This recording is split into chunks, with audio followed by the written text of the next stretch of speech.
kalibutan dili na ikatingala, bisag sa imong kaila lisod makuhang suporta. Labi nagmaning kamot ka aksyon sila kabala ka, mas ikalipay panila panahon nga naglisod ka.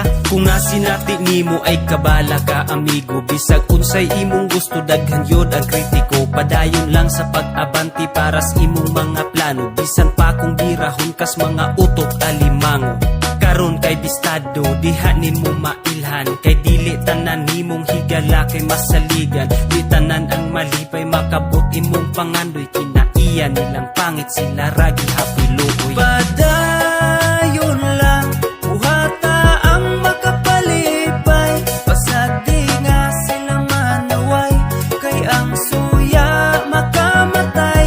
Maong padayon lang importante nga nalipay, kabuta ang imong pangandoy, pasag bilang ang pagsulay. Sakit bas inyong buot mo resulta ilang paghago, makamatay ang kasuya oy dili na makadato. Imbis ka mo nga kaila number 1 nga mo suporta, birahon pahinoon imbis tabangan og pasaka. Sa pagsugod pa lang nimo sa imong planong buhaton, imbis nga suportahan ilara kang BIB ayon. Pero kung mulampos ka makita imong pag-asinso, aya na sila mo duol magpaila nga amigo. Pagkadelikado ing ana nga batasan, bisag atong kaliwat dili nato masaligan. Imbis ikalipay nilang makabot ang kalampusan, sakit sa ilang buot kay di nila gustong malabuan.